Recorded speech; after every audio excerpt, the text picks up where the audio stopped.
ঈমানের পূর্ণতার জন্য আমাদেরকে জবানে স্বীকার করতে হবে, ইকরার বিল লিসান, জবানে স্বীকার করতে হবে। এই জবানে স্বীকার উলামা ইকরামগণ বলেছেন, জবানে স্বীকার করা দ্বারা ঈমানের বহির্প্রকাশ। কালিমা তো আমরা পড়বই, এই জবানের দ্বারা আরো যেগুলো আমল আছে সেগুলোও আমরা করব।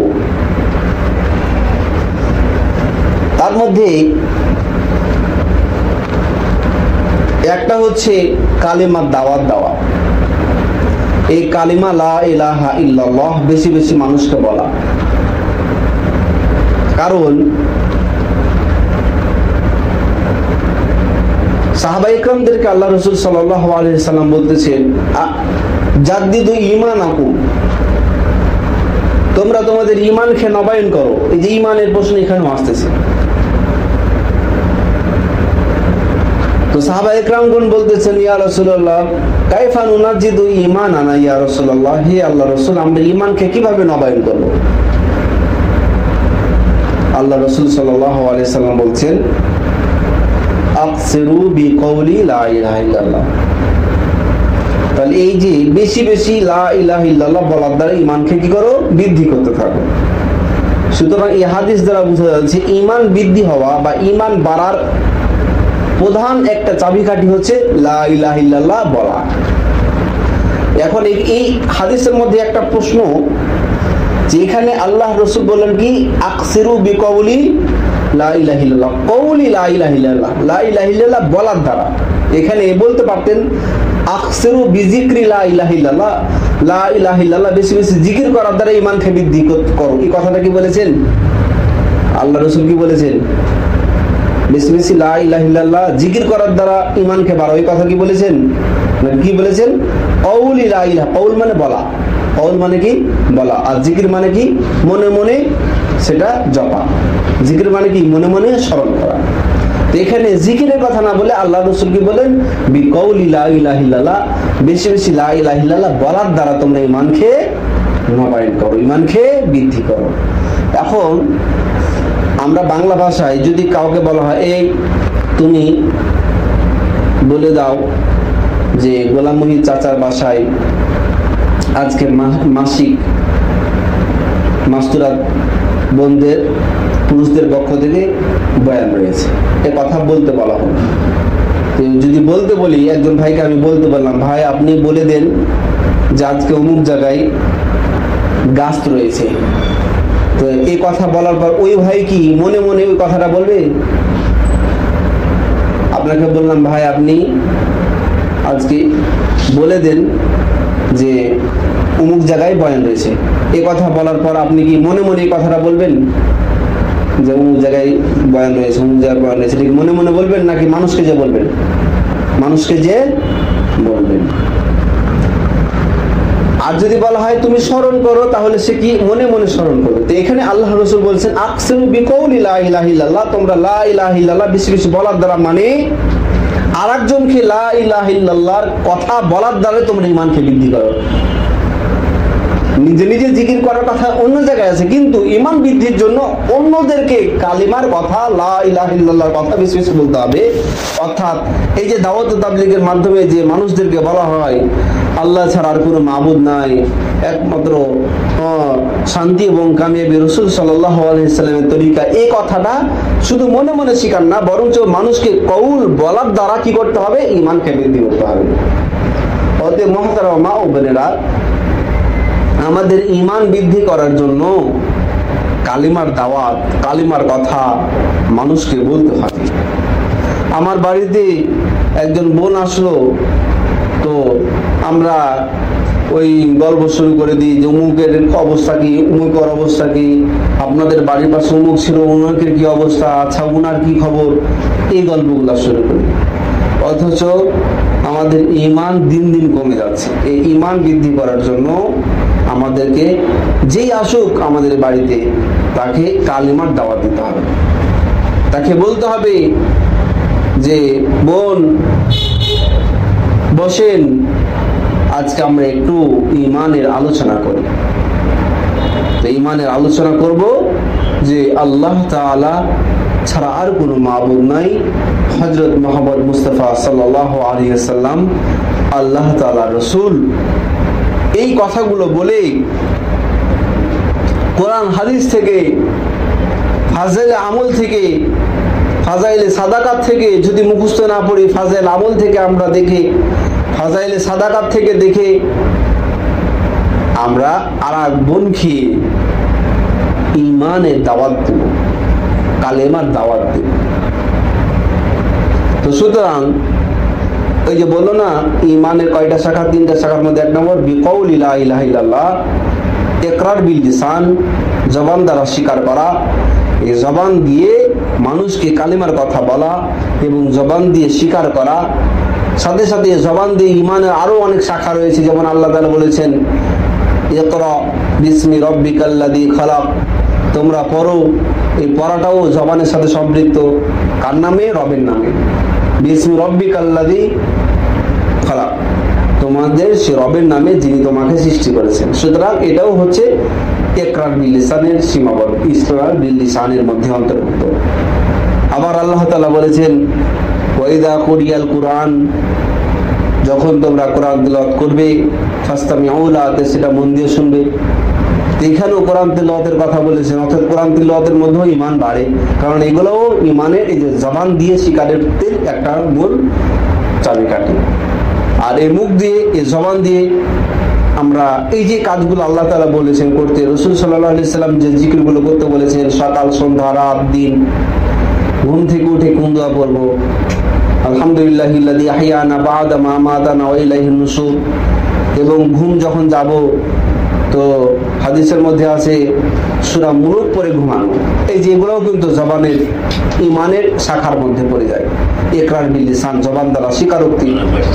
তাবারাকাল্লাযী বিয়াদিহিল মুলক, তাবারাকাল্লাযী বিয়াদিহিল মুলক, পবিত্রতা পাকিজাগি বর্ণনা করতেছি সে রবের নামে যার হাতে ক্ষমতা। বিয়াদিহিল মুলক, ইয়াদুল মানে হাত, আর মুলক মানে রাজত্ব।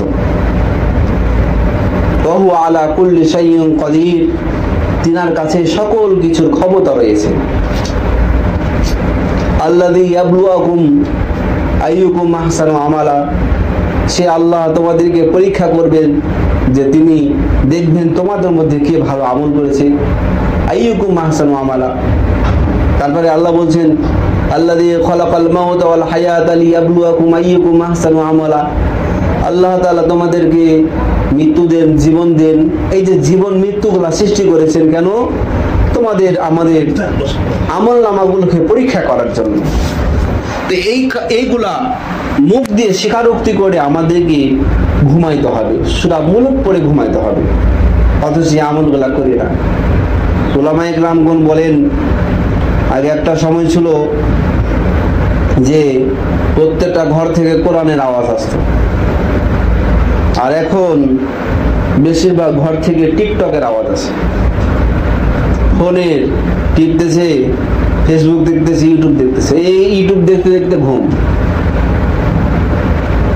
অথচ একটা সময় ছিল আমাদের বোনেরা, আমাদের মারা, আমাদের দাদিরা, তারা কোরআন তেলাওয়াত করতে করতে ঘুমায়।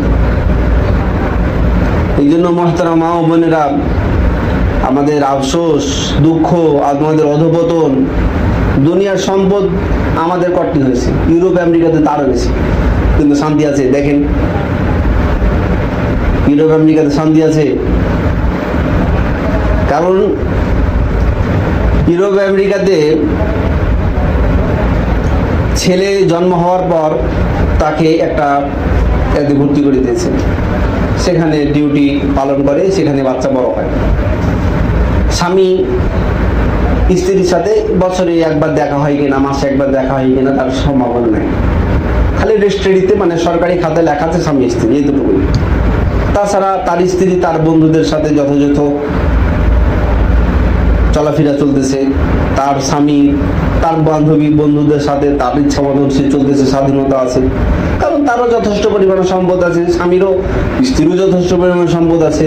সে তার মতো বিভিন্ন জায়গায় যাচ্ছে, সে তার মতো বিভিন্ন জায়গায় যাচ্ছে।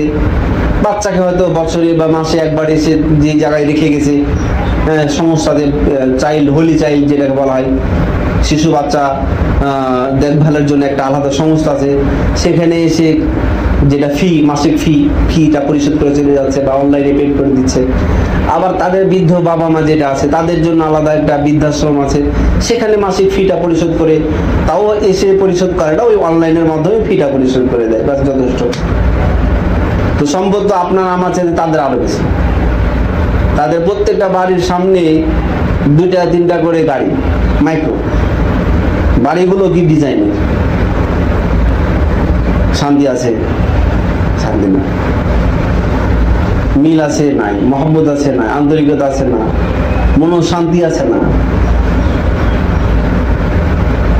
তো মহতরম মা বোনেরা, আজকে আমাদের মনে হচ্ছে যে কিছুটা আমাদের অর্থনীতি উন্নয়ন হচ্ছে, কিন্তু এই যে আস্তে আস্তে আমাদের চরিত্রগুলা ইহুদি খ্রিস্টানদের মতো হয়ে যাচ্ছে। তারাও যেভাবে ফেসবুক, ইউটিউব, টিকটক দেখতে দেখতে ঘুমাচ্ছে, আমাদের মা বোনেরাও এখন এগুলা দেখতে দেখতে ঘুমাচ্ছে। অথচ রাসূল সাল্লাল্লাহু আলাইহি সাল্লামের বিবিগণ, সাহাবা একরামদের বিবিগণ, তাদের স্ত্রীগণ, তাদের মেয়েগণ কোরআন তেলাওয়াত করে ঘুমাইতেন। এবং কিছুদিন আগেও প্রত্যেকটা বাড়ি থেকে আওয়াজ পাওয়া যেত, প্রত্যেকটা বাড়ি থেকে আওয়াজ পাওয়া যেত, কোরআনের আওয়াজ পাওয়া যেত। আর এখন রমজান মাস আসলেও কোরআন তেলাওয়াত নাই। রমজান মাস আসলে আরো বেশি ব্যস্ততা বেড়ে যায়, ঘুম, খাওয়া দাওয়া, গল্প গুজব, এগুলাতে টেনটা, ঈদের কেনাকাটা, ব্যস্ততা। এই জন্য মহতরম মা বোনেরা, আমাদের এগুলো হচ্ছে মানে একটা তাকাজা যে আমাদের জবানটা, এই যে ইকরার বিল লিসান, জবানের দ্বারা কি করা, ইকরার করা, স্বীকারোক্তি জবান দ্বারা। তা আমার হয়তো ভিতরে বিশ্বাস করছি, কিন্তু মুখ দিয়ে কি খারাপ কথা বলতেছি, গীবত, পরনিন্দা।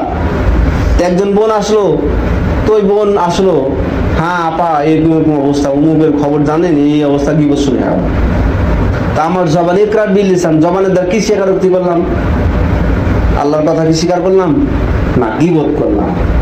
এই জবানের স্বীকার তো ইমানের, তো এগুলো তো অংশ, এগুলো তো ব্যাখ্যা হিসেবে আপনারা বলেন, কিন্তু যখন মাদ্রাসায় পড়বেন এগুলা ব্যাখ্যা হিসাবে, যে ইমানের স্বীকারোক্তির মধ্যে এগুলো সব ব্যাখ্যা, এই ব্যাখ্যা থেকে আমি বলতেছি। এগুলা হলো শাখা পোশাখা। ইমানের স্বীকারোক্তির মধ্যে আমরা খালি জানি মনে কালিমা লা ইলাহা ইল্লাল্লাহ বললে যথেষ্ট, ওইটার সাথে এগুলো একটা স্বীকারোক্তি। আমি জবান দ্বারা খারাপ কথা বলতেছি, তো ইমানের স্বীকারোক্তি তো হলো না। আমি জবান দ্বারা মিথ্যা কথা বলছি, তো ইমানের স্বীকারোক্তি তো হলো না, কারণ এগুলো জমানের সাথে সম্পৃক্ত। সব জবানের দ্বারা সম্পৃক্ত যেগুলো, সেগুলা যদি রাসূল সাল্লাল্লাহু আলাইহি সাল্লাম বলে থাকেন, আল্লাহ তাআলা বলে থাকেন, সেগুলা করব। আল্লাহ রাসূল যদি কোনো কাজ নিষেধ করে থাকেন, জবানকে সে কাজে ব্যবহার করবো না। এটা হচ্ছে ইমানের স্বীকারোক্তি। আল্লাহ রাসূল বলতেছেন তোমরা কোরআন তেলাওয়াত বেশি করো, হক কথা বলো, তাআওয়ানু আলাল বিররি ওয়াত তাকওয়া, তোমরা একে অপরকে নেক কাজের দিকে আহ্বান করো, তাকওয়ার প্রতি আহ্বান করো। এই মুখ দ্বারা মানুষদেরকে দাওয়াত দাও, আহ্বান করো। এইগুলো হচ্ছে জবানের স্বীকারোক্তি। আর খারাপ কাজ, মিথ্যা কথা, গান বাজনা, পরনিন্দা, গীবত, বেহায়াপনা, এ ধরনের কাজ কাম থেকে এই জবানকে মুক্ত রাখাই হচ্ছে ইমানের স্বীকারোক্তি। আল্লাহ তাআলা আমাদেরকে ইমানের যে তাকাজা, সে তাকাজা অনুযায়ী পূর্ণতার সাথে ইমান আনা তৌফিক দান করুন, এবং আমাদেরকে পূর্ণাঙ্গ মুত্তাকি হিসাবে কবুল করুন। মুহতারাম মা ও বোনেরা, এই হলো ইমানের অংশ। এই ইমানের অংশের মধ্যে আরেকটা পার্ট রয়েছে, সেটা হলো যেমন কালিমার মধ্যে পার্ট রয়েছে একটা কি, লা ইলাহা ইল্লাল্লাহ, আল্লাহকে স্বীকার করা। আরেকটা পার্ট হচ্ছে কি, মুহাম্মদ রাসূলুল্লাহ, আল্লাহ রাসূল সাল্লাল্লাহু আলাইহি সাল্লাম আল্লাহ তাআলার রাসূল, আল্লাহ তাআলা মুহাম্মদ সাল্লাল্লাহু আলাইহি সাল্লাম আল্লাহ তাআলার রাসূল। এটা হচ্ছে ইমানের আরেকটা পার্ট। অর্থাৎ একজন মুমিন হওয়ার জন্য আল্লাহকে যেভাবে স্বীকার করবে, মুহাম্মদ সাল্লাল্লাহু আলাইহি সাল্লামকে সেভাবে নবী হিসেবে স্বীকার করতে হবে। এখন নবীকে নবী স্বীকার করার উদ্দেশ্য কি? কালিমা লা ইলাহা ইল্লাল্লাহ বলার দ্বারা যেমন উদ্দেশ্য বুঝলাম যে আমাদেরকে ভালো কথা বলতে হবে, খারাপ কাজ থেকে বেঁচে থাকতে হবে, আল্লাহকে বিশ্বাস করতে হবে, এটা বুঝলাম। কালিমারও মধ্যে যে রসুলের যে বিশ্বাসটা সেটাও তদ্রূপ ভাবে আল্লাহ রসুলকে বিশ্বাস করা মানে মা আতাকুম আনহু ফাখুযু, আল্লাহ তাআলা আল্লাহ রসুল যা কিছু নিয়ে আসে ফাখুযু তা তোমরা গ্রহণ করো, ওয়া মা নাহাকুম আনহু ফান্তাহু, আল্লাহ রসুল সাল্লাল্লাহু আলাইহি ওয়াসাল্লাম যা থেকে তোমাদেরকে বিরত থাকতে বলেছেন তা থেকে তোমরা বিরত থাকো। এটা হচ্ছে মুহাম্মদ সাল্লাল্লাহু আলাইহি ওয়াসাল্লাম এর অংশ। অর্থাৎ আল্লাহ রসুলের সুন্নাতকে যে মানবে সে রসুলের উম্মত হবে, আর যে উম্মত হতে পারবে সে হচ্ছে মুমিন হতে পারবে। এই জন্য আল্লাহ রসুল সাল্লাল্লাহু আলাইহি ওয়াসাল্লাম বলেছেন মান আহাব্বা সুন্নতি, যে আমার সুন্নাতকে মহাব্বত করলো ফাকাদ আহাব্বানি, সুতরাং সে আমাকে মহাব্বত করলো। ওমান আহাব্বানি, আর যে আমাকে মহাব্বত করলো কানা মাই ফিল জান্নাহ, সে জান্নাতে আমার সাথে থাকবে। সুবহানাল্লাহ।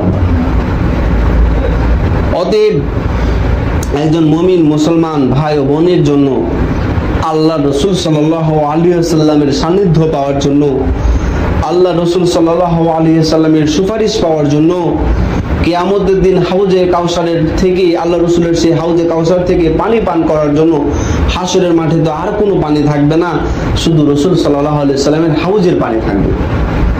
পুরা বিশ্ব কোটি কোটি মৃত্যু আদম আলাইহিস সালাম থেকে নিয়ে যত মুমিন মুমিনাত, আমাদের তো প্রত্যেকের বাড়িতে মোটর,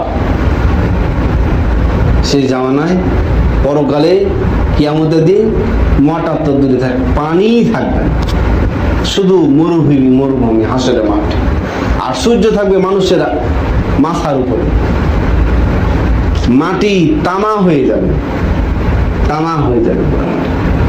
সে সময় পানির মালিক আল্লাহ তাআলা শুধুমাত্র কাকে দিবেন? আল্লাহ রাসূল সাল্লাল্লাহু আলাইহি ওয়াসাল্লাম। আল্লাহ রাসূল সাল্লাল্লাহু আলাইহি ওয়াসাল্লাম কি সকলকে পানি পান করাবেন? আল্লাহ তাআলা আল্লাহ রাসূল কাদেরকে পানি পান করাবেন? যারা আল্লাহ রাসূল সাল্লাল্লাহু আলাইহি ওয়াসাল্লামের উম্মত। আর আল্লাহ রাসূল সাল্লাল্লাহু আলাইহি ওয়াসাল্লামের উম্মত কারা? যারা আল্লাহ রাসূল সাল্লাল্লাহু আলাইহি ওয়াসাল্লামের সুন্নাত মেনেছে। এই জন্য মুহাজ্জারা মা ও বোনেরা, তো অনেক ভাইকে দেখবেন রাস্তাতে হাঁটতেছে, অনেক বোনকে দেখবেন হাঁটতেছে, যেতেছে, স্কুলে পড়তেছে, কলেজে পড়তেছে। তো তাকেও যদি জিজ্ঞান ভাই আপনি বা বোন, আপনি মুমিন না? মুমিন। রসুলকে বিশ্বাস করেন না? করেন, করি। আল্লাহ রসুল সাল্লাল্লাহু আলাইহি ওয়াসাল্লামকে ভালোবাসেন না? বাসেন। আপনি তাহলে মুসলমান, ঠিক আছে নাকি? জি। তো আল্লাহ রসুল সাল্লাল্লাহু আলাইহি ওয়াসাল্লাম তার স্ত্রীদেরকে পর্দার সাথে থাকতে বলেছেন, তো এইটা মানেন? তো বলতেছে এই ব্যাপারে আমাকে আর কিছু বলেন না, থাক। মানে রসুলকে ভালোবাসি, রসুলকে স্বীকার করি, আল্লাহকে ভালোবাসি, কিন্তু তাকে যদি বলা হয় বোন আপনি পর্দা করুন, তো সে বলবে যে এটার ব্যাপারে থাক। তো অনেক যুগ ভাইকে রাস্তা দিয়ে যাবেন, দেখবেন ভাই মুসলমান না আপনি? হ্যাঁ ভাই পাক্কা মুসলমান। তো ঠিক আছে, মুসলমান মেনে নিলাম, আল্লাহকে বিশ্বাস করেন আপনি, রসুলকেও মানেন। জি মানি। তো ভাই আল্লাহ রসুল সাল্লাল্লাহু আলাইহি ওয়াসাল্লাম সুন্নাত ছিল দাড়ি রাখা। আল্লাহ রসুল সাল্লাল্লাহু আলাইহি ওয়াসাল্লাম মাথায় একটা কাপড় দিতেন, ঢিলা ঢালা জামা পরতেন, তা আপনি একটু পরেন ভাই। তো সেই ব্যাপারে এটা খ্যাত না, আমাকে মানুষ ভাববে আমি জিন্সের প্যান্ট পরি, শার্ট কিনি, টাই পরি, তো আমি একটু স্টাইলি বা যদি না করি, এটা বয়স যখন আমার হয়ে যাবে, শেষ বয়সে তখন করবো। রসুল সাল্লাল্লাহু আলাইহি ওয়াসাল্লাম কি সুন্নাত শেষ বয়সে পালন করেছেন? রসুলের আখলাক চরিত্র তো সে শিশুকাল থেকেই ছিল। তো মুহতারাম মা ও বোনেরা, তা আমরা ঈমান মানেই যে সংকীর্ণ, আমাদের ঈমানের যে ব্যাখ্যাটা সংকীর্ণ, ওই খালি শুধু লা ইলাহা ইল্লাল্লাহ বলা, আর জানি আমার বাপ মুসলমান আব্দুল জব্বার, আমার দাদা আমার বাপ আব্দুল জালালউদ্দিন, তারপরে এই যে মুসলমান মুহাম্মদ লেখা আছে মানে মুসলমান, এটাই মুসলমানের মধ্যে সীমিত। আমাদের ঈমানের ব্যাখ্যাটা খুব সংকীর্ণ, এই জন্য আমাদের মধ্যে আমল নাই। অথচ ঈমান আমলের এই যে দাওয়াতগুলো, এই কাজগুলো, এই আলোচনাগুলো যদি আমাদের মধ্যে হয়, তো ঈমানের পূর্ণতা আমাদের মধ্যে আসবে। আর যেই মজলিসে যেখানে যত বেশি ঈমানের আলোচনা হবে, সেই মজলিসকে, সেই জায়গাকে ফেরেশতারা বেষ্টন করে রাখেন। সেই মজলিসগুলো আসমানে, যেমন আসমানে তারাগুলো যেভাবে আমরা চমকাইতে দেখতে পাই, এই দুনিয়াতে ফেরেশতাগুলো তারা এই দুনিয়ার ওই জায়গাগুলোকে চমকানো অবস্থায় দেখতে পায়, যে জায়গাগুলোতে আল্লাহ আল্লাহ রসুলের কথা হয়, ঈমানের কথা হয়, আমলের কথা হয়। অতএব যে আজকের এই জায়গাটা আপনাদের অনেকের বাড়ি ছেড়ে আসেন, আপনাদের এই আলোচনাগুলো বাড়িতে যা করলে দেখবেন আপনার বাড়িটাও আখেরাতে অর্থাৎ ফেরেশতাদের কাছে চমকাইবে। আজকে যেমন এই জায়গাটা চমকাইতেছে, এবং আমরা যারা এখানে উপস্থিত রয়েছি আমাদের জন্য ফেরেশতারা মাগফিরাতের দোয়া করতেছেন। যতক্ষণ পর্যন্ত এখান থেকে না উঠবো ততক্ষণ পর্যন্ত ফেরেশতারা আমাদের জন্য মাগফিরাতের দোয়া করতে থাকেন। সুবহানাল্লাহ। অতএব মুহতারাম বোনেরা, আমাদেরকে ঈমান আমলের কথা বলতে হবে, নেক কাজ করতে হবে, রাসূলের সুন্নাহ অনুযায়ী চলতে হবে, রাসূলের তরিকা অনুযায়ী চলতে হবে। রাসূল সাল্লাল্লাহু আলাইহি ওয়াসাল্লাম যেভাবে চলতে বলেছেন সেভাবে চলতে হবে। আর আল্লাহ তাআলার প্রিয় মুমিন, আল্লাহ তাআলার কাছে প্রিয় মুমিন মুত্তাকি তারাই যারা আল্লাহর উপর ঈমান এনেছে এবং আমল করেছে, নেক কাজ করেছে। তো ঈমানের শাখা গেল এটা। এখন আমলের একটু শাখা নিয়ে আলোচনা করি। আমলের শাখার মধ্যে প্রথম শাখা হচ্ছে কি, যেটা সূরা বাকারার প্রথমে বলতেছেন হুদাল লিল মুত্তাকিন, এই কোরআনটি কার জন্য? মুত্তাকিদের জন্য। মুত্তাকি কারা? আল্লাযীনা ইউমিনুনা বিল গায়ব। তারপরে বলতেছেন যে ঈমানের কথা বললো প্রথম সেক্টরে, তারপরে বলতেছেন কি বলতেছেন? ওয়া আকিমুনাস সালাহ। কি বলতেছেন? এই যে আমল, নামাজ পড়া, রোজা রাখা, এগুলো আমলের শাখা। তাহলে দুইটা পার্ট, একটা হচ্ছে ঈমানের পার্ট, একটা হচ্ছে আমলের পার্ট। আর এই আমলের পার্টের মধ্যে সবচেয়ে বড় আমল হচ্ছে কি? নামাজ। এই জন্য দাওয়াত ও তাবলীগের 6 শিফার মধ্যে প্রথমে বলা হয় কি? কালিমা। তারপরে কি বলা হয়? নামাজ। কারণ এই যে নামাজ থেকে শুরু হলো আমল, নামাজ, তারপরে আপনার রোজা, হজ, যাকাত, তো কালিমা, নামাজ, ইলম, জিকির, ইকরাম মুসলিমিন, তাসনিয়াত, এইগুলো হচ্ছে আপনার আমলের শাখা। এই আমলের শাখাগুলোর মধ্যে সর্বপ্রথম নামাজের কথা বলেছেন ঈমানের পর। কেন? কারণ কোরআনেও আল্লাহ তাআলা ঈমানের পর নামাজের কথা নিয়ে আসে। সুতরাং বোঝা গেল আমলের মধ্যে সবচেয়ে আকবার বড় আমল হচ্ছে কি? নামাজ। আর এই নামাজের দ্বারা আল ফারুকু বাইনাল মুশরিকি ওয়াল মুমিন, একজন মুমিন মুশরিকের মধ্যে পার্থক্যকারী হচ্ছে নামাজ। এই জন্য নামাজের গুরুত্ব অনেক বেশি। আর এই নামাজ কায়েম করার জন্য হুজুর সাল্লাল্লাহু আলাইহি সাল্লামের যখন খানে কাবার পাশে নামাজ পড়তেন, হুজুর সাল্লাল্লাহু আলাইহি সাল্লামের পিঠে ভুঁড়ি চাপাই দিত, পিঠে ভুঁড়ি চাপাই দিয়ে অবস্থায় নামাজ পড়তেন। সাহাবায়ে কেরামরা নামাজ পড়তেছেন রাত জেগে জেগে, কাফের মুশরিকরা পায়ে তীর মেরে দিয়েছেন, তো তীর মারা অবস্থায় নামাজ পড়তেছেন। তে নামাজ as-salatu মি'রাজুল মুমিনিন, এই নামাজ হচ্ছে মুমিনদের জন্য কি? মিরাজ স্বরূপ। আচ্ছা, রাসূল সাল্লাল্লাহু আলাইহি সাল্লাম মিরাজের রাতে আল্লাহ তাআলার সাথে দেখা করতে গেছেন। আমরা কি দেখা করতে যেতে পারবো? এখন দুনিয়াতে পারবো না। হ্যাঁ, জান্নাতে গেলে আল্লাহ একদিন আমাদের সকলকে দেখা দেবেন, একটা দিন আছে।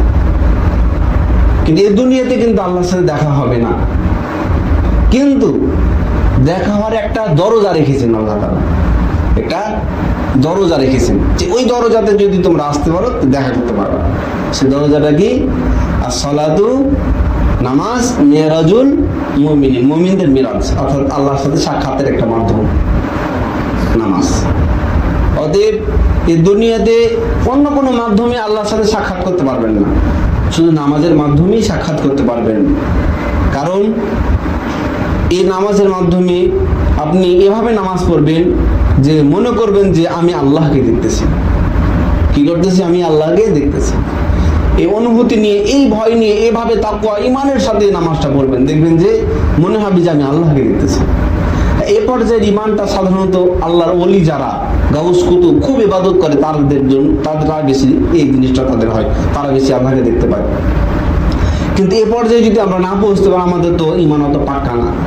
তবে পাক্কা না থাকার কারণে আমাদেরকে এই কথাটা অনুভব করতে হবে, ফাইন্নাহু ইয়ারাক, আমি হয়তো আল্লাহকে দেখতেছি না কিন্তু আল্লাহ আমাকে দেখতেছে, এই ভয়টা অন্তরের মধ্যে রাখতে হবে নামাজ পড়ার সময়। এইটা রাখতে হবে যে হ্যাঁ, আমি হয়তো আল্লাহকে দেখতেছি না, কারণ আমার মনটা অন্যদিকে চলে যাচ্ছে।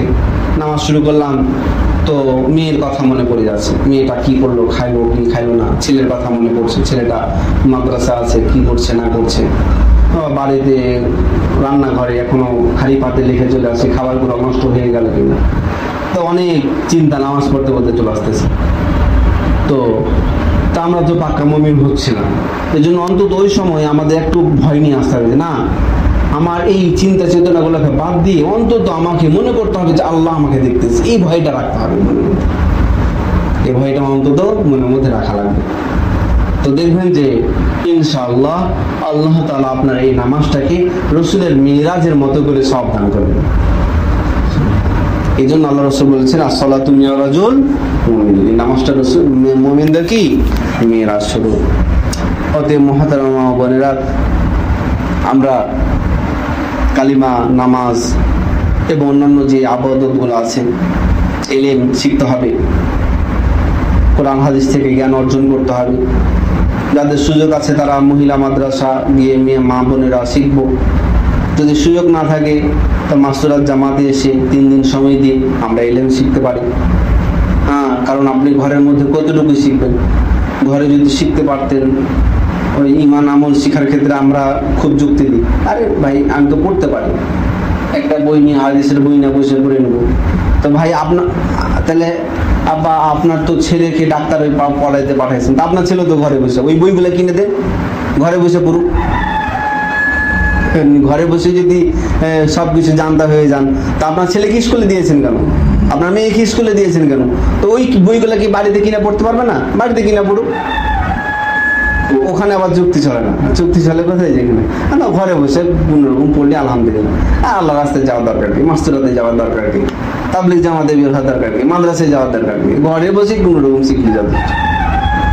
এখানে এসে ঘরে বসে শিক্ষার যুক্তি দিই, আর ছেলে মেয়েদেরকে ওই আপনার ডাক্তার ইঞ্জিনিয়ার বানানোর জন্য আমাকে এখন বিভিন্ন শিক্ষা কেন্দ্রে পাঠাতে হবে। অতএব মুহাজ্জিরিন মা বোনেরা, এগুলো ধোঁকা, শয়তানের ধোঁকা। আমাদেরকে দিন শিখতে হবে, ইলম শিখতে হবে। জ্ঞান শিক্ষার জন্য যেমনভাবে আমার সন্তানকে স্কুলে পাঠাচ্ছি, আমার সন্তানকে ঘর থেকে বের করছি, তদ্রূপভাবে আমারও ইলম শিক্ষার জন্য, আমল শিক্ষার জন্য ঘর থেকে বের হতে হবে। তো ঘরে বসে থেকে আপনি আমল আখলাক সব শিখে ফেলবেন, তা আপনার ছেলেকে ঘরে বসে রাখেন, কেন স্কুলে পাঠাইছেন, মাদ্রাসা কেন পাঠাইছেন? তা আপনারও ইমান আমল শেখার জন্য আপনাকে বেরোতে হবে।